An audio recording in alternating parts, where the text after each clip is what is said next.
Yo, what's going on, everybody? Today is, by the time you guys are seeing this, today will be October 27th, 2022, 7 a.m. But I'm doing this recording the night before. So this is Cashed It with Chris, the NBA betting podcast/show. And I want to do a quick recap as always. I appreciate you guys for tapping in and checking the video out. Yesterday or last night, we did not have a great night. On the show, I gave out three plays and they went 1 and 2. So we are down 2.38 units on the year. Those three plays were the Hawks first half, -4, which I really enjoyed this spot. And I talked about taking the Hawks first quarter as well. If you guys took the first quarter, you cashed on that. But I didn't write that one down as an official just because I said that I was going to play both, but I later ended up tweeting out for the evening show just the first half. The first quarter I also played, but I didn't give it out as official because I didn't have a line for it earlier in the morning. So you can count that as an official if you want to. The first half for the first quarter for the Hawks cash, they were winning by 4. Spread was 2.5. And then the first half, they were supposed to be winning by 4, but they actually ended up losing outright. So, man, last 4 or 5 minutes was just really terrible and hard to watch. Bojan Bogdanovic and Cade Cunningham just go bananas in the second quarter, right before halftime in the second game of a back-to-back, and it was a road home back-to-back too. But neither here nor there, man. It's frustrating, but we'll bounce back. I know we will. Just taking our licks, man. The universe tests you sometimes to see how resilient you're gonna be and how disciplined you can be with your units. So if you do get down like this, do you go chasing your losses? Can you remain the course, right? And I think that's what it is right now. Second one I gave out was the Cavs team total over 112.5. We saw some money come in on the under, and I talked about it on the NBA Crispy Kappa show. I talked about, how it was, totally fine to play the under for the Magic team total as well. Donovan Mitchell shot the ball horrendously. I think he shot like 5 for 19 or something like that. Absolutely looked terrible, and they were able to win with their defense and not necessarily need their offense. Orlando had given up that total I think 3 to 4 games that they had played already, but Cavs didn't need to score that many points for them to win. The Magic team total under was a better look because we know they struggle to score. So yeah, like I said, I'm figuring out the kinks, man. And if you've been rocking with me and cashing on some of the things and missing on some of the others, just stay with me, bro, because we will be up, and it won't be too much longer. The hands of time will turn for sure. And then I also gave out the Raptors money line. That was the one winner that we had. That was a plus 110, 1 unit play. So yeah, the Hawks first half I gave out on the show as a 1 unit play. In the evening show, I gave it out as a 1.5 unit play. I felt really confident on that one, but we lose and we move on. So like I said, overall, not the greatest day. Raptors beat the 76ers pretty easily in Toronto. I talked about the revenge angle on that one, but we're not here to pat ourselves on the back for going 1 and 2. Overall, like I said, if you listen to both shows, -4 units yesterday. That was the worst day I've had so far.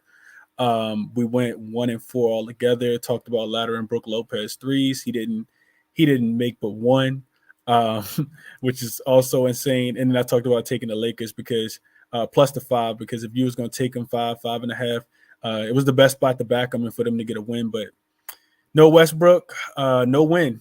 So, yeah, that's neither here nor there. Not looking to back the Lakers anytime soon, especially with the difficulty in their schedule coming up. But I probably will be looking to fade them. So, yeah, like I said, -4 units on yesterday. That's really difficult to come on here and talk about. But, it is what it is. You got to be transparent. You got to be honest with yourself. You got to readjust your process if things aren't going right. And you bounce back and you move on. And that's what we're going to do. So yeah, on the show overall, we're -2.38 units if you tailed every single play on the show so far. Love the spots. Like I said, no, I'll be better. No excuses. But let's move on. Let's look forward to today. So 4-game slate.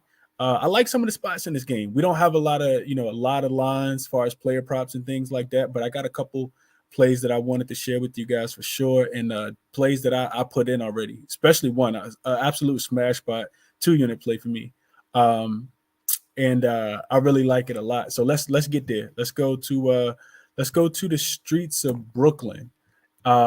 We get the Dallas Mavericks coming in here and this is going to be an interesting one. So the Mavs are coming in here off the loss to the Pelicans, the shorthanded Pelicans at that the other day. Man, they did not look good in that game. They I think they kind of laid down, well, not laid down, but they kind of overlooked a Pelicans team after a big win against the Memphis Grizzlies where they scored 130 points pretty easily.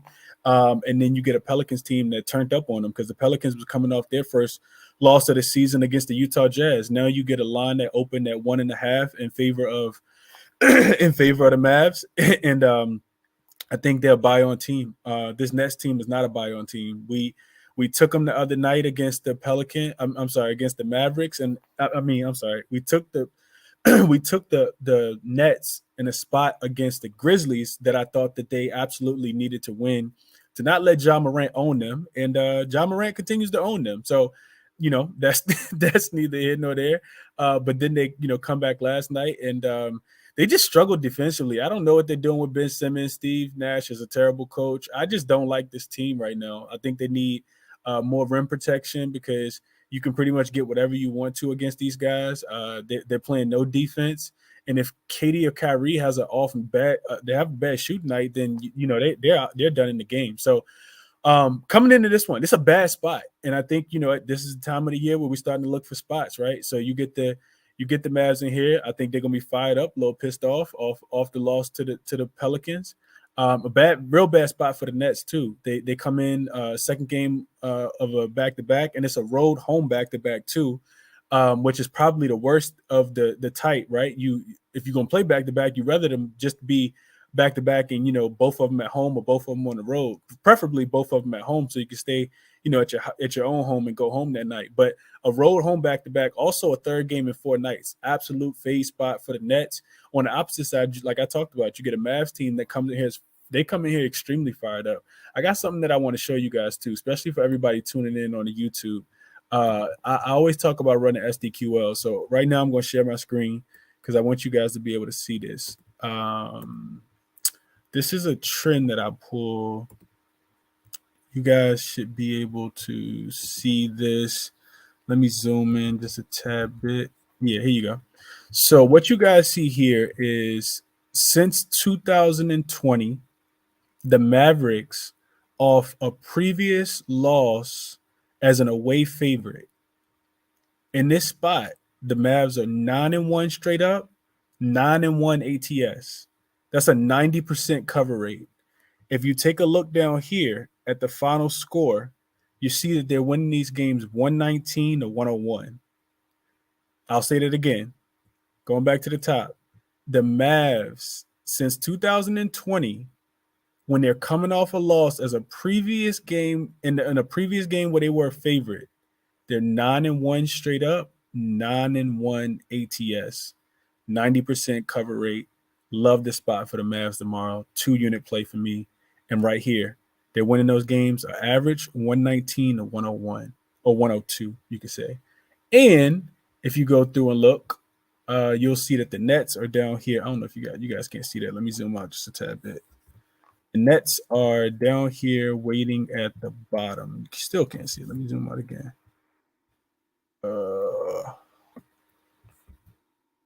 Yeah, the Nets are down here at the bottom. If you guys can see what I'm hovering over. So only loss they have is to the Thunder.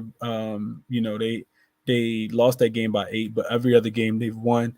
My favorite trend, my absolute favorite trend of tomorrow, running all the SDQL that I ran so far.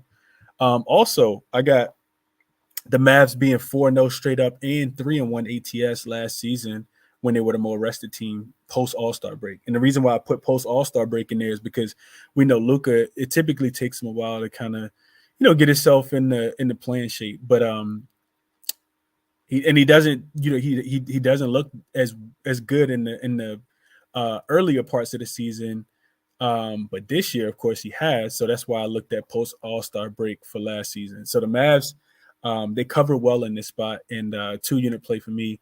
I told you guys about that in the spaces yesterday. I also mentioned it on the show. I do think money will probably come in on the Mavs. Fade spot for the Nets, and they not playing any defense. I think Luka gets whatever he wants. Guys like Christian Wood and Spencer Dinwiddie probably also have a really big game. I like the Mavs tomorrow. I took them minus the 1.5 2-unit play for me. That's going to be my favorite play of the day by far. Moving along, we get the Clippers and the Thunder. 7.5 point spread in this one. I think the total hasn't actually opened up. You get a Clipper team coming in off a bounce back. They will be without Kawhi Leonard in this game, but Paul George is in. He was not in the last game, and we saw significant line change with Shai Gilgeous-Alexander coming back for that game. SGA was present for that game. They lost that game. It was a 14-point loss. And I think we see the opposite. I think we see the opposite. We flip flop, sort of like the Timberwolves and the San Antonio Spurs. You want to take the team that lost the game in the last game, especially if they are the better team, right? If they were the favorite and they lost the game outright, you definitely want to take them in the bounce back spot. Also, if that game went over, you want to look towards the under. In this case, the game went under. The Clippers only scored 94 points, so you probably want to look towards the over. Paul George will be back, and the Clippers won't want to lose 2 games in a row to the Thunder. So it could be a trifecta spot. I could see them win the first quarter, first half, and the full game, and probably pretty easy. I think I lean more towards first quarter, first half, just because the Thunder are feisty dogs when they get to around that 7.5 to 8 point mark. But the Clippers should come in here, absolutely clean them up, get them out the way early. I would lean first quarter, first half. I don't even see the spread available. Typically, when you see a line that opens at 7.5, first quarter, first half, you typically just divide it. So you probably get a -4 for the first half. And first quarter probably be a -1.5, -2. Is what I would think. But yeah, check it when you can. By the time you guys see this video, it might already be active. And player props, of course, aren't available. We cashed on the Zubac ladder. I gave that out on the Crispy Cap and NBA show 2 nights ago. And I think you could run it back. I think, a lot of things flip-flop, but one thing that ain't going to flip-flop is the Thunder not going to just, magically have somebody out there that's going to get a whole bunch of rebounds. So I think you could run Zubac rebounds back. I talked about taking them at 10.5 and laddering them up to 14, and he finished with 14. I think it was like plus 270, 280. So shout out to everybody who cashed on that spot. That would be something that I'd be looking to run back for sure. PG comes into this game. He's going to be a little rested. I think, he – looking at him to, have a bounce back as well would be something that I'd be interested in. And let's keep moving. So we get the Grizzlies and the Kings, right? So this is an interesting one. So the Grizzlies actually come into this game off of the really, really big win against the Brooklyn Nets after getting smacked up in a really bad travel spot for them against the Dallas Mavericks, right? So, and we call that game correctly. The Mavs come into this. Memphis comes into this game 3-1 straight up, but only 1-3 ATS. They're also 4-0 to the over because they're giving up a lot of points. This Memphis defense isn't scoring. I mean, they're scoring a lot of points, but they're also giving up a lot of points as well. The Sacramento Kings come into this game 0-3, right? And you want to take the desperate team. I'm not looking to fade the desperate team, especially at home. They're 2-1 ATS, 1-2 to the over/under, and they actually got smacked up too. We saw them get smacked up to Golden State, but they fought hard and battled back in that game. And they showed a little something. I think they showed a little something towards the end of that game for sure. Total in this one opened at 236. That's a high total. I would actually lean towards the under. I don't think the Grizzlies, looking at some SDQL stuff earlier, the Grizzlies don't typically do that well when they've scored 130 points in their previous game as far as the over-under trend. So I would look toward the under. Nothing official for me on the actual total. But looking at this game, right, so you get a Memphis team that's owned Sacramento. They've won the last 3 games outright and covered all of them. 127 to 102, covered by 23 points on a line that was -2. excuse me. Then you get a Memphis team that won 124 to 105, covered that game by 13 on a line that was 6. And then you get Memphis. They won back in November 28th. They won 128 to 101. They covered a -4, and was 23 point and won the ATS margin by 23. So what that tells me is that the line is all over the Kings in this one, because why are they only laying 4 points if they continue to cover this spread at such a 23 points, 13 points, and 23 points. Now you get a spread that only opened at 4. I think this one gets bought down. I really, really do. Couple SDQL trends that I ran in this one. The Grizzlies have failed to cover 4 straight times when they've won as a home favorite, with their next game being an away game and the line being greater than or equal to 4. So the spread for this one is 4. The Grizzlies just don't do well in that spot. They don't cover when the game is anticipated to be close after they have previously won as a home favorite. It's a slight letdown spot for them. Also, Grizzlies last year, they were only 2-4 against the spread coming off a home win when their opponent was more rested. Right, they failed to cover the last 3 last year minus the playoffs.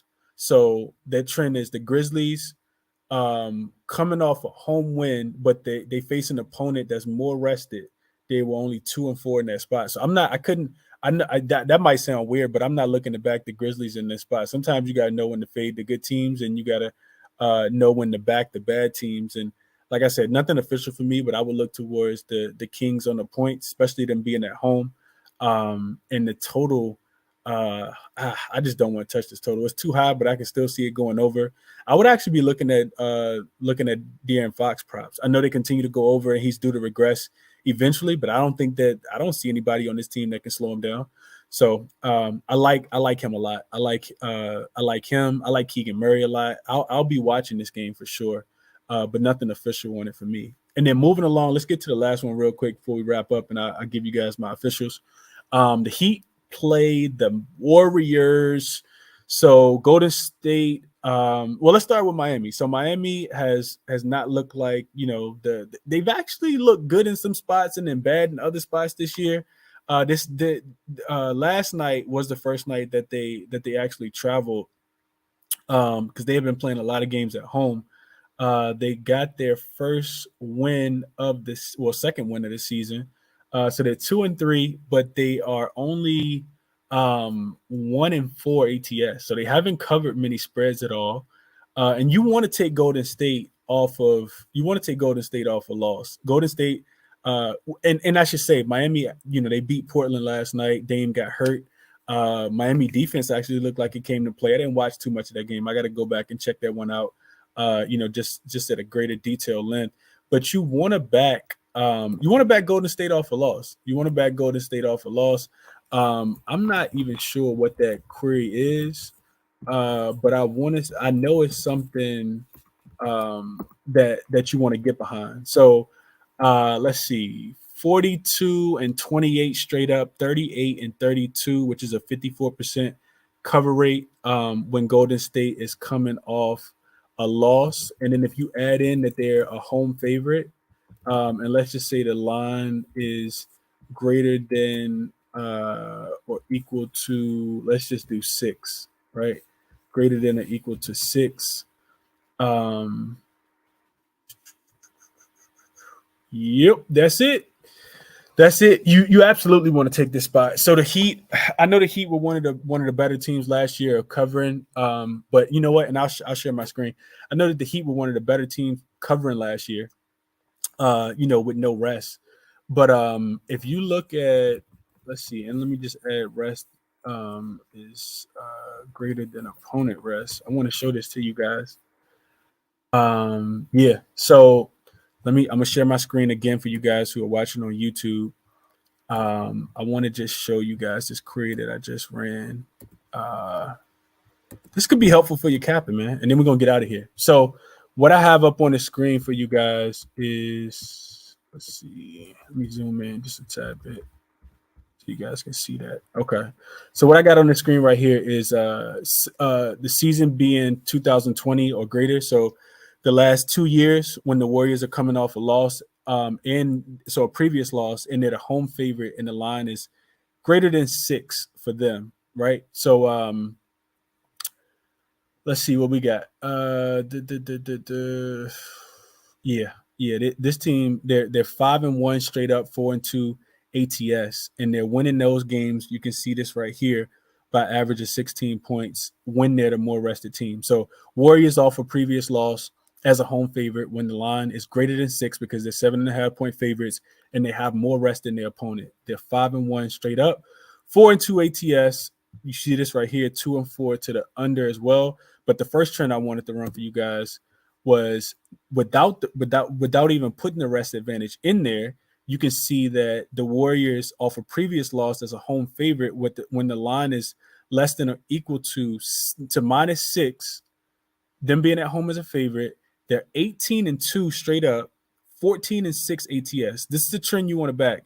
If I say, hey, you make this bet and 70% of the time it's going to cash, you probably be like, all right, cool. I'll take a 70% hit rate. This is a 70% hit rate. You can see right here, 14-6 ATS, 70% hit rate when the Warriors are coming off a loss in a previous loss in their home favorite, and the line is less than 6. And you can see here they're winning those games by an average of 15 points.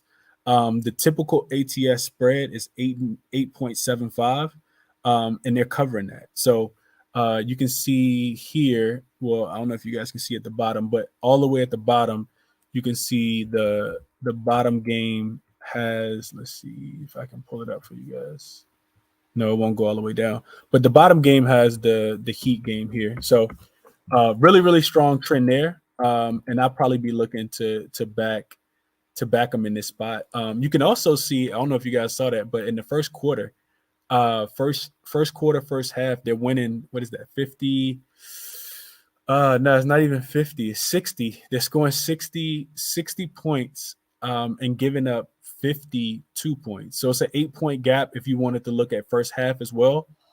I would correlate that to how well Miami did last year, off a non-conference game with no rest as well, just to see how they did on their road trips out west.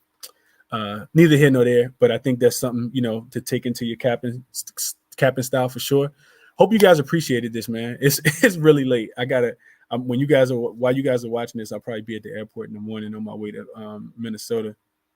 So official for me, I want to go over the official plays real quick. I am on the Dallas Mavericks minus the 1.5, 2-unit play for me. I think they absolutely come out here and smash Brooklyn, probably win the game by 7, 8. I don't think it'll be a one-possession game now. And that's my favorite play of the day. Strong leans to the Thunder first quarter, first half, and then another strong lean to the Warriors. And I might end up getting there and taking it with the Warriors if I can call back home and get somebody to place the bet for me, because I don't think I'm going to be able to play it in Minnesota. Best of luck to you guys on all your bets today, man. I'll still be doing the spaces today at 5:15 Eastern time, of course. And I'll catch you guys then. And hopefully we'll have player props by then too. So best of luck to you guys. Y'all have a good day, man. Appreciate you guys for tapping in. Hit the like button for me. Shoot me your favorite plays, of course, as always. And tell a friend, man. Tell your coworkers, your husband's best friend, tell your uncle, tell everybody. You guys be blessed, man. Have a great day.